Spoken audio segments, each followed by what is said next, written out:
Hi, I'm Nicole Witt, Executive Director of the Adoption Consultancy, a former fertility patient, and a current co-host of my local Resolve Infertility Support Group. I would like to welcome you to How to Fund Your Family Building Journey. I normally like to start with questions to get a feel for where my audience members are in their fertility journey, but unfortunately we can't really do that in this format. So I'm just going to need to make some assumptions as we go, and I will cover material to help people in as many stages of family building as possible. Let me start by briefly telling you what I do now. I run the adoption consultancy, and I tell people that a simple way to get that is we're kind of like wedding planners for adoption. I help prospective parents to safely and quickly adopt healthy newborns and do so with as little stress as possible. I do this by walking them step by step through the process and creating a customized plan for them. I serve as an unbiased resource and advocate solely for the pre-adoptive parents, walking them step by step through the process in a way that enables them to adopt, usually within 3 to 12 months. In fact, our average time frame is 6 months. If anyone wants to reach out to me directly after the summit, I'm happy to speak with you in more detail about our services one-on-one.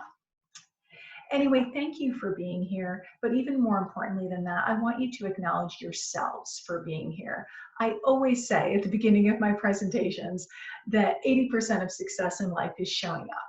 Well, I can't imagine where that could ever be more true than when it comes to something so life-changing as building your family. And you're really taking some early steps in doing that many people never do. So give yourselves the credit you deserve for attending this conference and attending this session.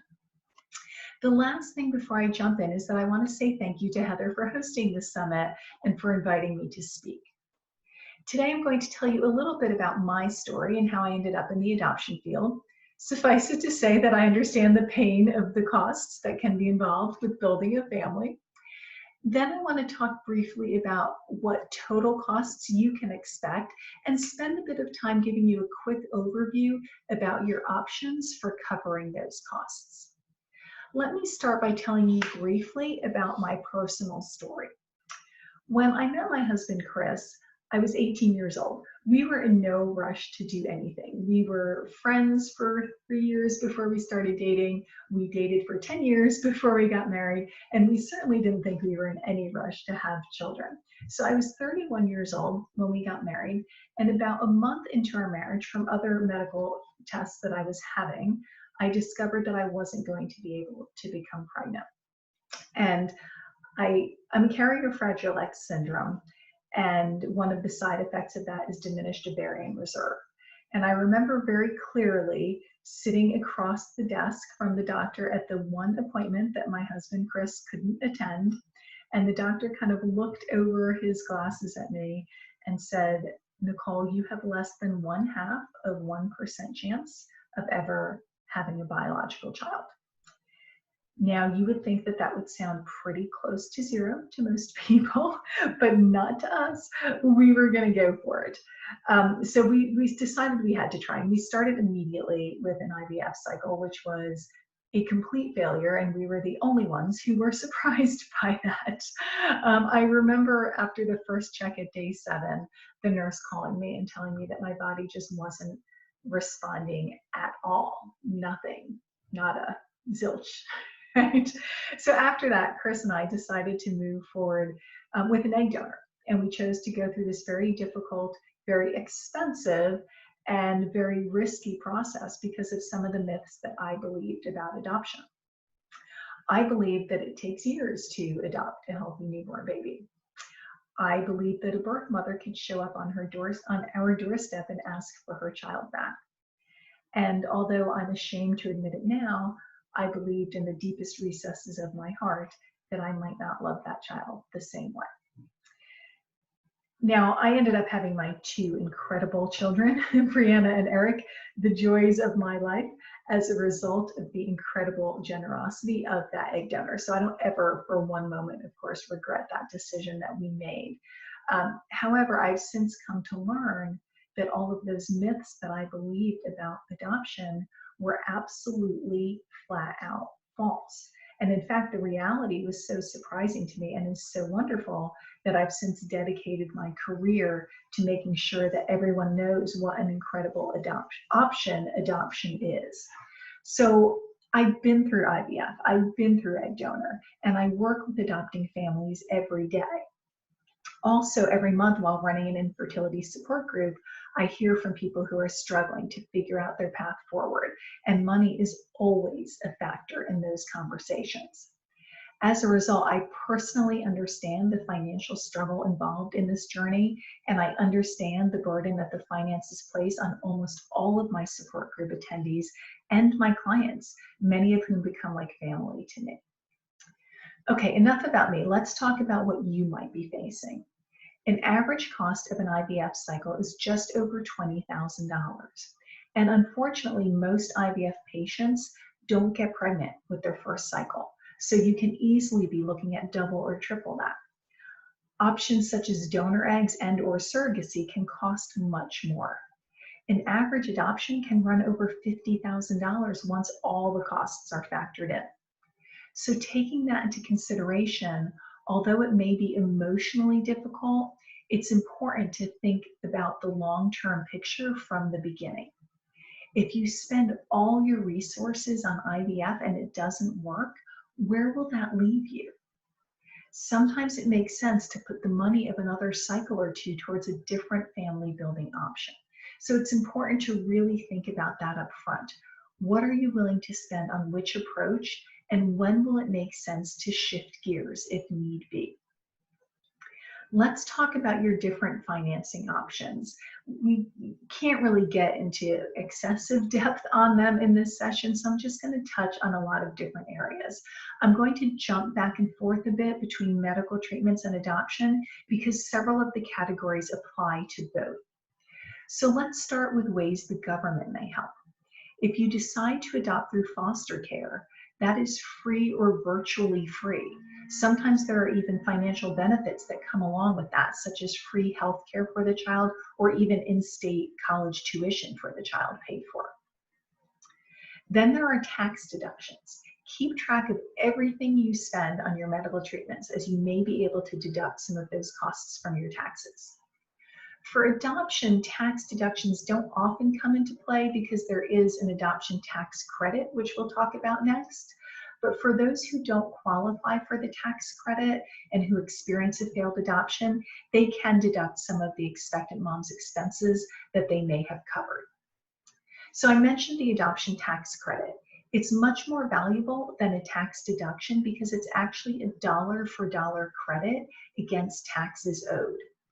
The current credit is $14,300 and is available to families with an adjusted gross income up to $214,520.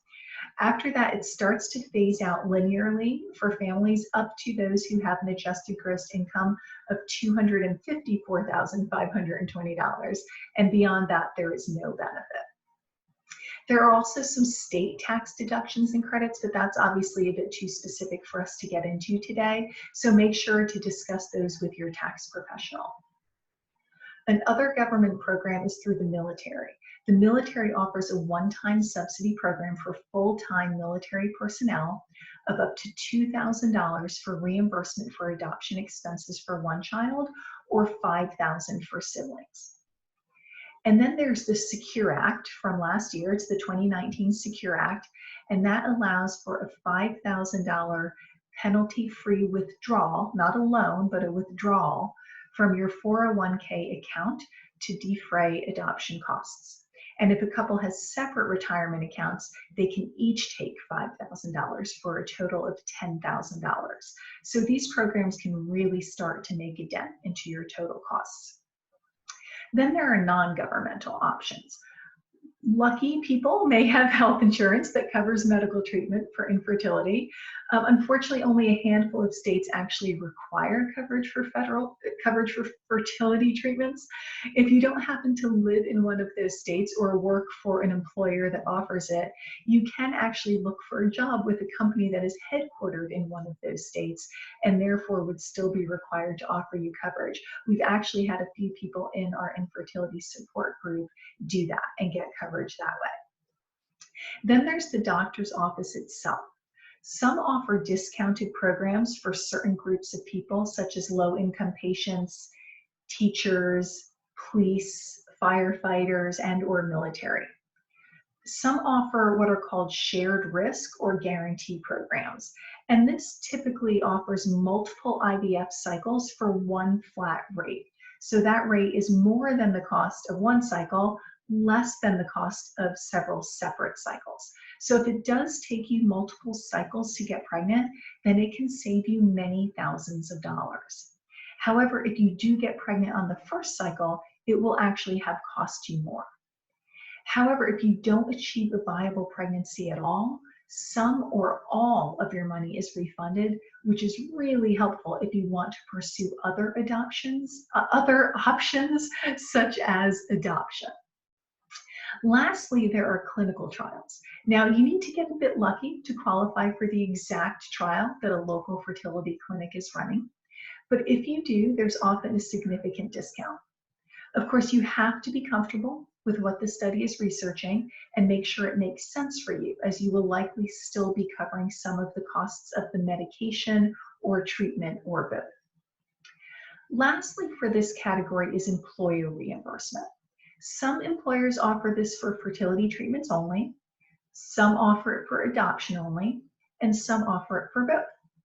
For companies that offer reimbursement for both medical treatment and adoption, some separate out the two into two different programs, whereas others have one fund that you can use for either trying to conceive or adoption or both. Some companies have a lifetime limit, some are for child. If you and your partner work for the same company, some let you double it, some don't. So you can see that this is all very company specific and is worth talking to your human resources department about the details. If your company doesn't offer this type of reimbursement, ask for it. With adoption reimbursement, for instance, over 75% of the companies that offer it say that they do so because an employee asked. If you want some materials to help you approach your employer, including sample letters that explain the benefits to them for offering these programs, you can get an excellent free packet from the Dave Thomas Foundation. Now we're going to cover personal funding strategies, starting with grants. Grants for fertility treatments are rare, but they do exist. You can search for ones for which you might qualify at cofertility.com. They're a sponsor of this summit, so you can find a link to them right on the summit website. Some grants may be for free procedures rather than giving you money to use. You can also check out organizations such as Hope for Fertility and Baby Quest Foundation. There are lots of grants for adoption, although it can sometimes be tricky to qualify. I encourage you to spend the time searching online, as it can really pay off. Some larger organizations that offer significant grants are Help Us Adopt and Gift of Adoption. Of course, you can take out personal loans or lines of credit. For fertility treatments, lenders like Capex MD work directly with fertility clinics.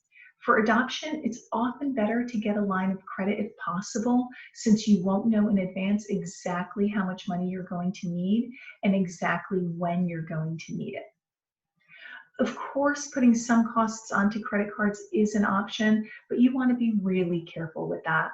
The high interest rates could lead to you spending a lot more in the long term than the actual cost of the procedure or process. For information on the best cards for medical expenses, for 0% introductory APRs, and for balance transfers, go to cardrates.com. And specifically, you want to look for cardrates.com/advice/ /best medical credit cards /. So in between best medical credit cards, there's a dash between each word. So again, it's cardrates.com/advice /best medical credit cards /. Okay. Our last topic is fundraisers. Fundraising for family building can be controversial. Lots and lots of people do fundraisers, although some people consider it to be unethical. You have to decide what makes sense for you. There are tons of different fundraising ideas that you can do that are really only limited by your imagination. It just depends on how extreme the measures are that you're willing to go to. Some ideas include a garage sale, either a virtual one or an actual garage sale, and you can ask friends and family to donate items for you to sell at the garage sale. You can do a car wash or a bake sale or a spaghetti dinner. Or if you're willing to make a bigger commitment to it, temporarily getting a second part-time or weekend job or renting out an extra room in your house can really raise a lot of money. Now, of course, that is an imposition on your time, or it's an imposition on your privacy, but it's temporary. So if you do it for 6 months to a year, or if you rent out the room that's going to be the nursery to a college student for one semester or one school year, and you put every penny of that money into your family building account, that's going to add up really quickly. I find that fundraisers work best when they allow donors to be part of something lasting. So for instance, the puzzle fundraiser is one of my favorites. You buy a large puzzle that you would like to hang in the nursery as decoration, and then you ask people to sponsor different pieces or several different pieces. And say you charge $3 or $5 per piece for a 1,000-piece puzzle. That's $3,000 or $5,000 right there if you sell all the pieces. Once someone sponsors a piece, you can write their name on the back of it, or they can write a little message on the back of it, and then you assemble the puzzle, put it into a 2-sided frame, and hang it up. And that way you and your child can always see all the people who were a part of bringing them into your family. Now, if you're willing to put a lot of time and effort into planning, it can really pay off. I've had clients do a weight loss challenge with their friends. I've had clients arrange a 5K fundraising run. I had clients who hosted a wine tasting. They got donations of wine from various stores and then shared in the profits that the stores made from the sales. They made it a community-wide event and ended up raising over $3,000 with that one event. But the biggest success that I ever had clients have with a fundraiser were Heidi and Brandon from California. They spent months planning an event. They asked friends, church members, local businesses, etc., to donate items and experiences to their event that they could auction off. People donated things like a weekend at their timeshare, or one friend who was a pilot donated a plane ride. Then they held a live auction with an actual auctioneer. They combined it with a silent auction and a dessert auction, and they also charged admission and served a barbecue dinner. With that one event, they raised over $19,000. $19,000. And if they can do it, there's absolutely no reason that you can't. It's all about how much time, energy, and effort you're willing to put in. So that's a very quick summary of the different areas that can help with your financing. To wrap up, I'm sorry that we couldn't all get to meet in person, but please don't hesitate to reach out to me with any questions that you have. You can also sign up for the Adoption Consultancy newsletter on our website. We don't spam you, but every few weeks or so we send out news, tips, Q&A, and following us on Facebook or Twitter is, of course, another great way to get to know us better. I wish you all the very best in your family building endeavors. Thank you so much.